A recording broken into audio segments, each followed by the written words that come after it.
These words from Niccolò Machiavelli, the 16th century Italian philosopher whose name has become synonymous with cunning manipulation, echo with profound relevance in our modern world. Machiavelli wrote the first how-to manual for rulers, teaching those in power how to use others as pawns in their own game of ambition. But what if the true power lies not in being the manipulator, but in recognizing when you're being manipulated? What if understanding yourself is the key to never being controlled by others again? The modern Machiavellian. In today's corporate landscape, Machiavellianism thrives in plain sight, disguised as ambition and leadership. It wears tailored suits that command respect, offers promotions that never fully materialize, and speaks in the language of opportunity while concealing its true intentions. It sends late-night emails asking for just one more thing before tomorrow's meeting, a subtle form of control masquerading as dedication to excellence.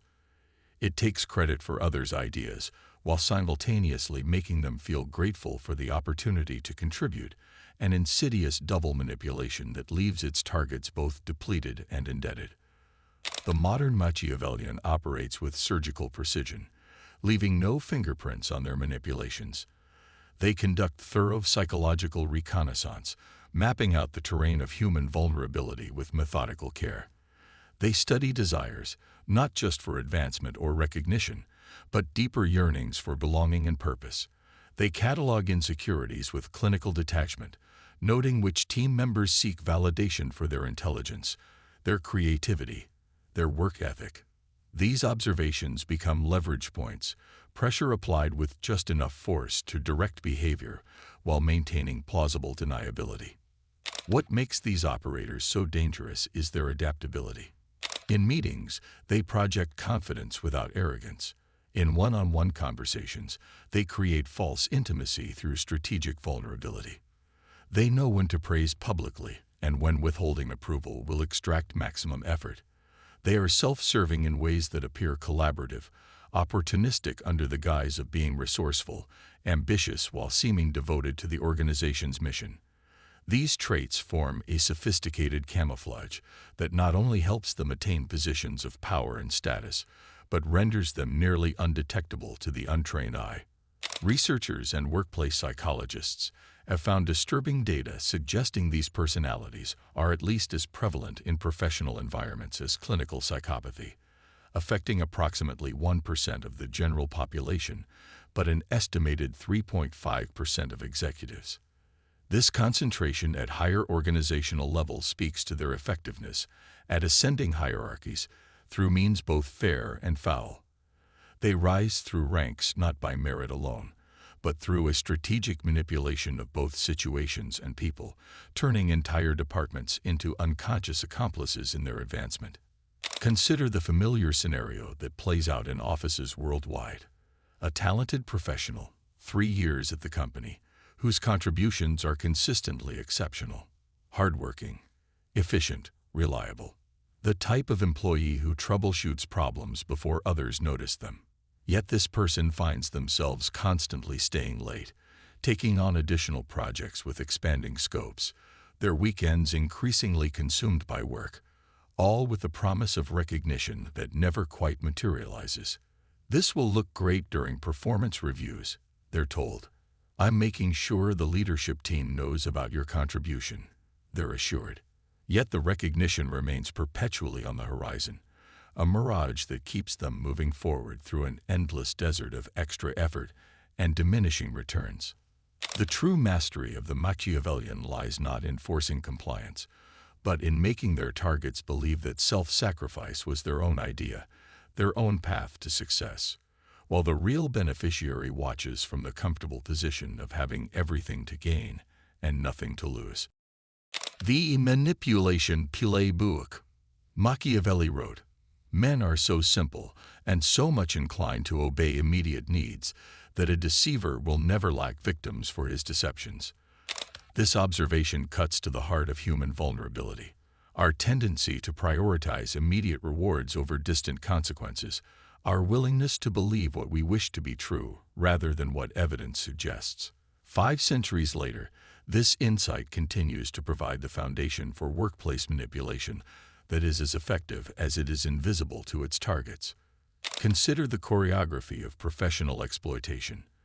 An employee is told to work overtime to finish a project that suddenly carries artificial urgency. There will be kudos from senior management. A manager assures with a practiced smile that creates the perfect impression of sincerity. "This is your chance to shine," they add, invoking not just recognition, but the promise of advancement, of being seen, appealing to the fundamental human desire for acknowledgement. The request comes packaged as an opportunity rather than what it truly is, unpaid labor benefiting someone else's agenda. The theater continues on presentation day. The conference room fills with decision-makers whose approval determines budgets and careers. A manager presents someone else's work to senior leadership with confident authority, navigating questions with answers harvested from the actual creator's preparations. Not once is the creator's name or contribution mentioned, not as oversight but strategy.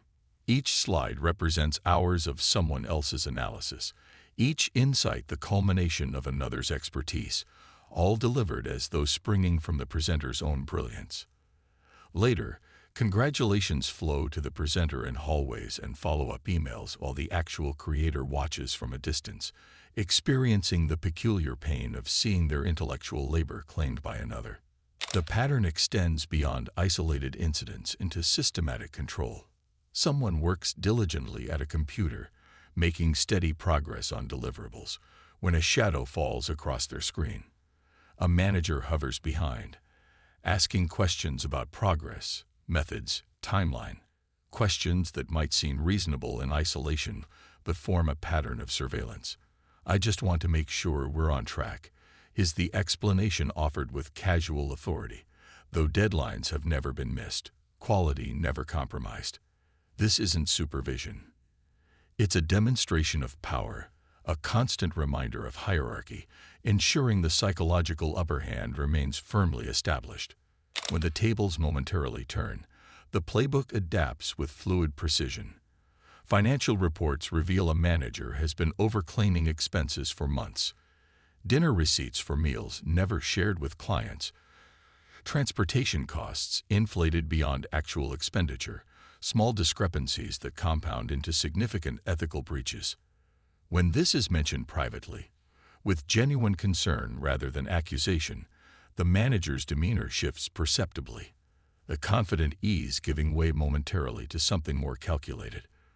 "Let's keep this between us while I sort it out," comes the reply with conspiratorial intimacy that transforms potential whistleblower into accomplice. The voice lowers, the physical distance decreases, creating an impression of trust that serves only to neutralize a threat. "By the way, I've been meaning to tell you, I'm considering recommending you for the senior position opening next month." The timing is no coincidence. This dangled reward appears precisely when needed, a shiny distraction from the ethical compromise being requested. The manipulation is elegant in its simplicity, effective because it follows psychological principles as reliable as physical laws. Create obligation through opportunities that disproportionately benefit the giver. Monitor closely to establish dominance, ensuring the target never feels fully autonomous or secure. When caught in wrongdoing, transform potential exposure into loyalty by offering a tantalizing reward for silence, converting threat into ally through future promises that may never materialize. These are the classic moves from the Machiavellian playbook, refined through centuries of power dynamics, as effective in modern offices as they were in Renaissance courts. But here lies the first lesson in never being manipulated again: recognition of the patterns at play. It begins with that unsettled feeling when something doesn't align, when words of appreciation feel hollow, when opportunities seem suspiciously timed, when trust feels weaponized. This dissonance, the gap between what is said and what is felt, between the narrative presented and the reality experienced, is where awareness begins to penetrate the fog of manipulation. The body often recognizes the truth before the mind can articulate it. The subtle tension in shoulders, the vague unease after certain interactions, the persistent feeling of being used rather than valued. These sensations are the first messengers of clarity, warning signals from a deeper wisdom that recognizes exploitation, even when it wears the mask of opportunity. The mirror moment. Have you ever noticed how easily the emotions of others can influence you, how they slip past your defenses and reshape your internal landscape without permission? How often do you find yourself thrown off balance by the frustrations, negativity, or anger of those around you? Arriving at work centered and leaving disoriented, entering a conversation confident and departing filled with doubt. These emotional contagions spread with remarkable efficiency, particularly when wielded by those who understand the power of psychological manipulation. There comes a moment in life when, despite everything experienced, confronting oneself becomes not just unavoidable, but essential for survival. This reckoning arrives differently for each person, sometimes through crisis, sometimes through exhaustion, sometimes through the quiet realization that something fundamental must change. It's as if looking through a mirror suddenly reveals not just the outer self that the world sees, but everything carried within the psychological underground. Fears cultivated since childhood, insecurities reinforced through past failures, hidden desires deemed too vulnerable to acknowledge, and unresolved conflicts buried deep inside beneath layers of accommodation and compromise. The mirror doesn't judge. It simply reflects what has always been there, waiting for recognition. It's in this moment of unflinching self-examination that genuine understanding begins. Knowing one's own darkness, the jealousies, resentments, desperate needs for approval, and capacity for self-deception is the key to dealing with the darkness others carry and deploy. Without this self-knowledge, manipulators find fertile ground for their tactics, targeting precisely those unexamined vulnerabilities. With it comes a form of immunity, not from feeling the impact of others' emotions, but from being unconsciously directed by them. In daily life, the emotions of others constantly confront us in ways both subtle and overwhelming. At work, the anxious micromanagement of an insecure superior creates an atmosphere of distrust. At home, a family member's unexpressed resentment manifests as passive aggression. With friends, unspoken competitiveness emerges as backhanded compliments, even in seemingly anonymous environments. Stores, traffic, public transportation. The negative energy of strangers becomes momentarily, but meaningfully intrusive. These moments throw us off balance in ways we often fail to recognize until hours later, create self-doubt that seems to arise from nowhere, or confuse our perception of reality itself.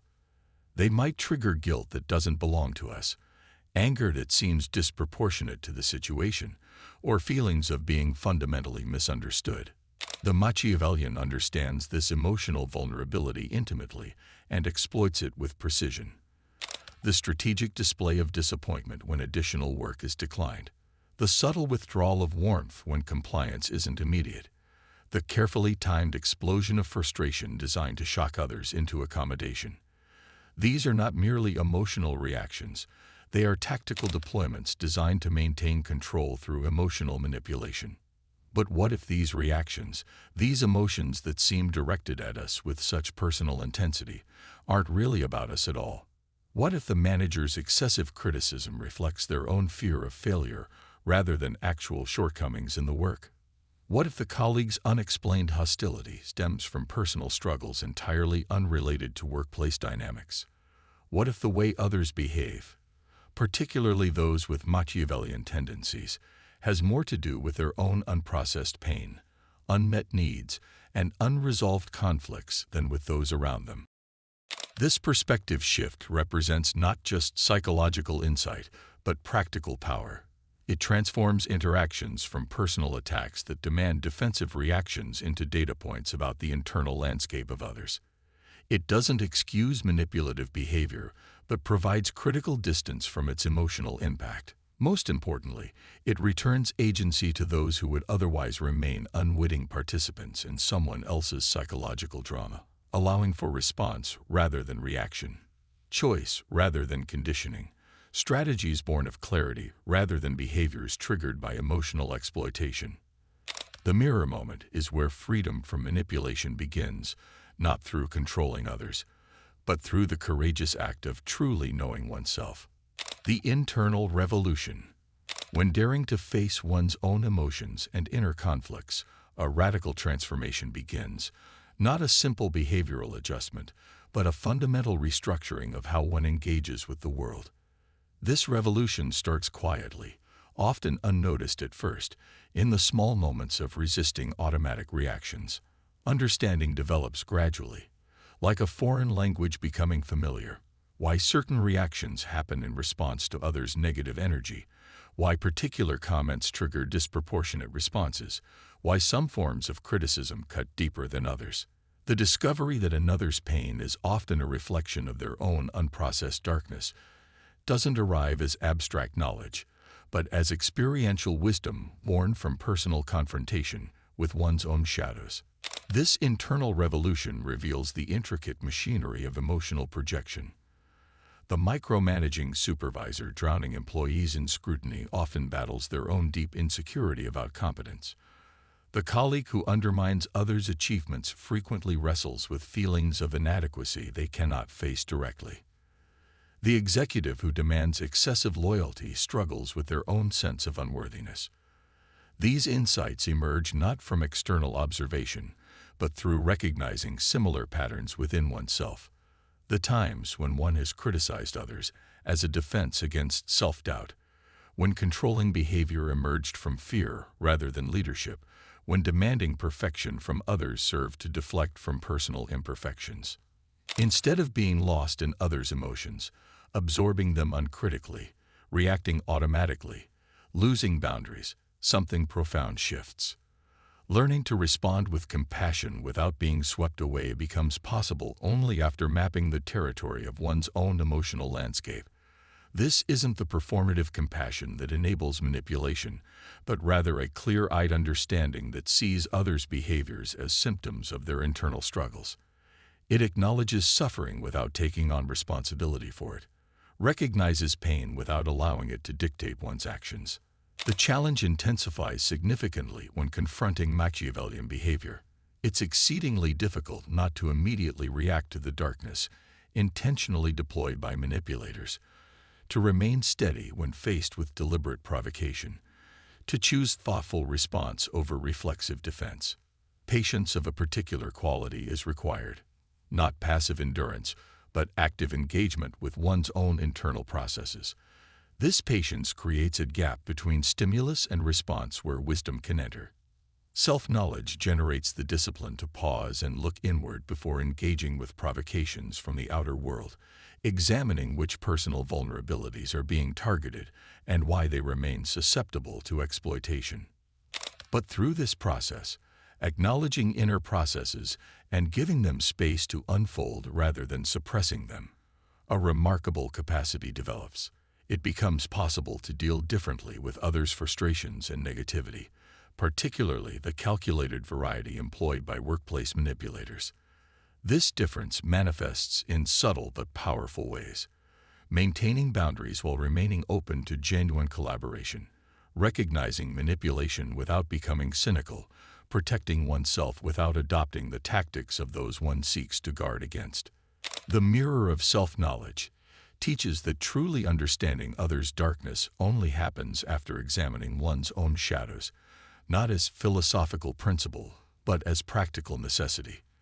Without confronting personal capacity for deception, one cannot recognize it in others. Without acknowledging the impulse to control, one remains vulnerable to those who manipulate systematically. Without accepting the desire for validation, efforts to exploit this need continue to succeed. By accepting what's carried within, the full spectrum of human complexity, including those elements typically denied or projected onto others, responses to external challenges fundamentally transform. They become calmer because they arise from groundedness rather than reactivity, more understanding because they reflect genuine comprehension rather than surface interpretation, wiser because they integrate awareness of both self and other rather than operating from limited perspective. This internal revolution doesn't guarantee immunity from manipulation, but it fundamentally alters the nature of one's susceptibility. Instead of unconscious vulnerability that leaves one open to exploitation, there emerges conscious awareness that allows for choice, boundary setting, and strategic response. The power of recognition replaces the powerlessness of ignorance, transforming interpersonal dynamics from unconscious dance to deliberate engagement. The revolution isn't complete with a single insight. It's ongoing, requiring constant recommitment as new layers of self-awareness emerge and new forms of manipulation arise.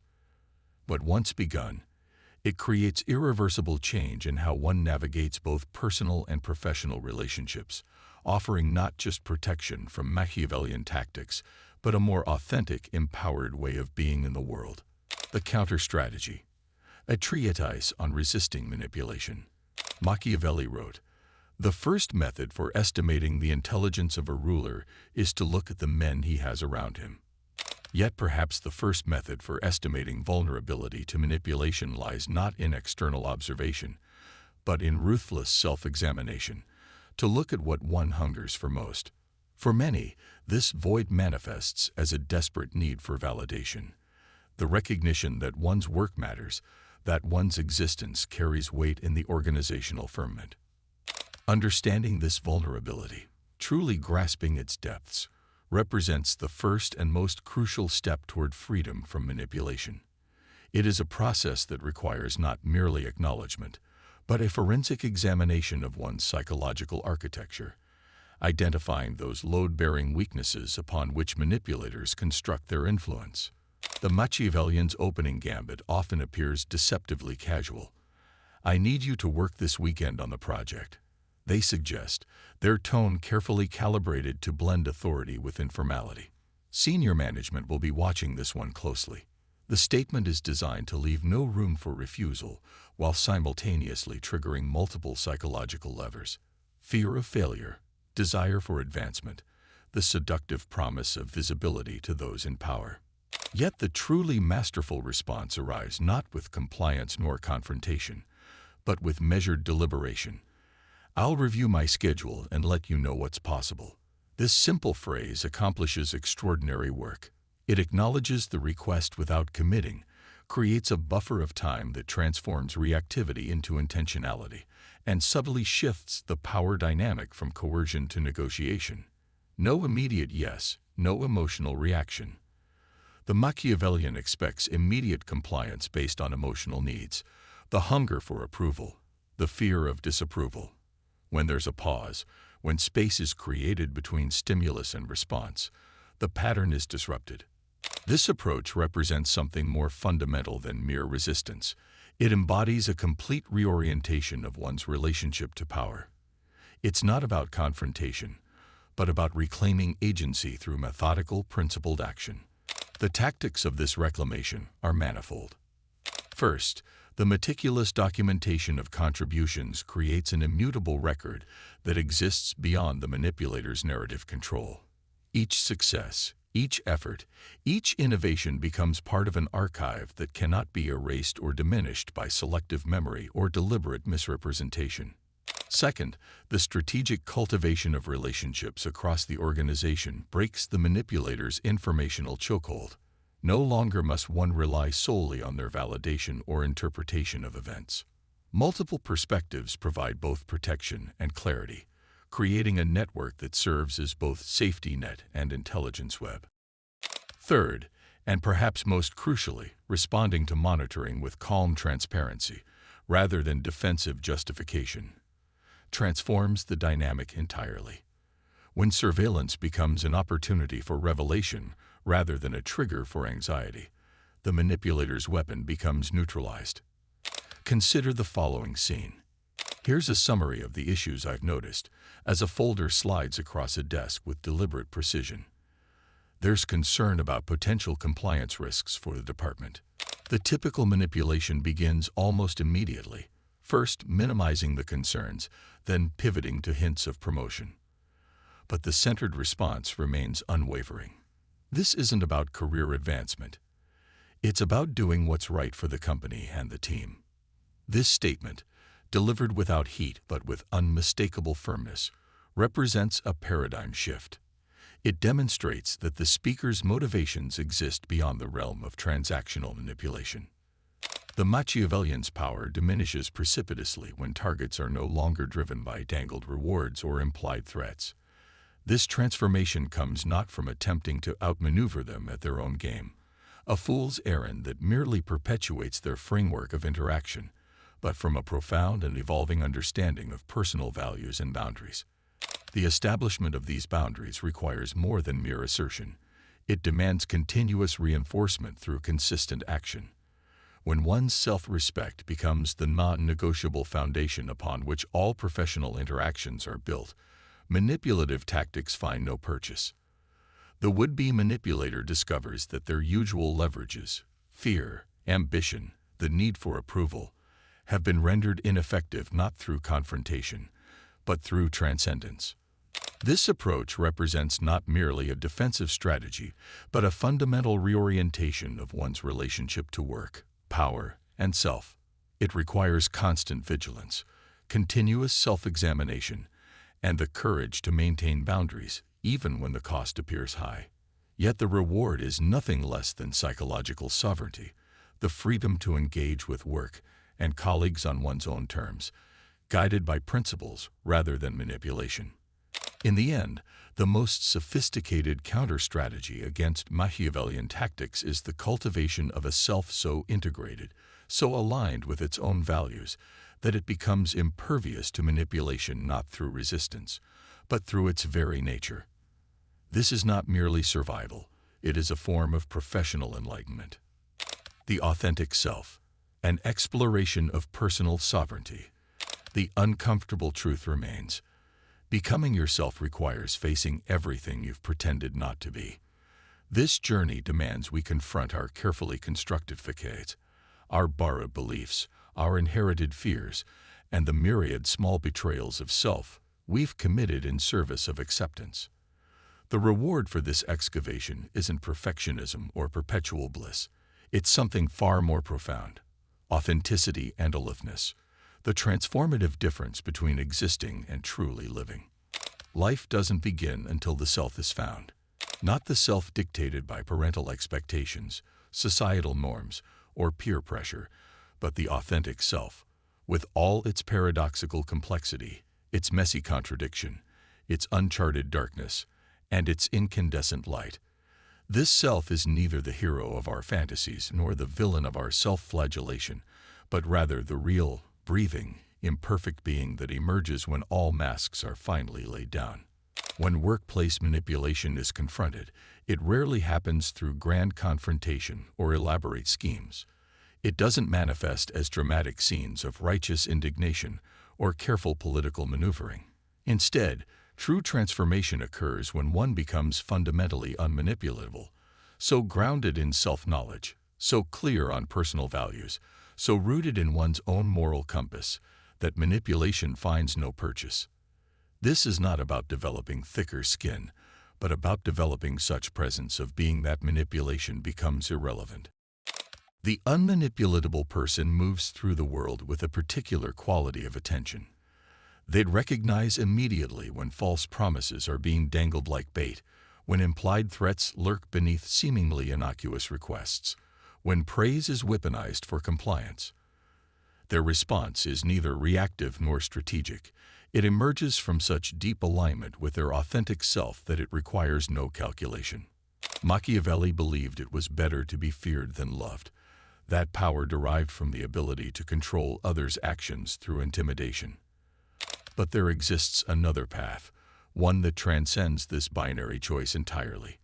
Being respected for unwavering integrity, valued for authentic contribution, known for uncompromising truth. This path requires neither fear nor manipulative affection, but rather the earned trust that comes from consistent alignment between words and actions, between private values and public behavior.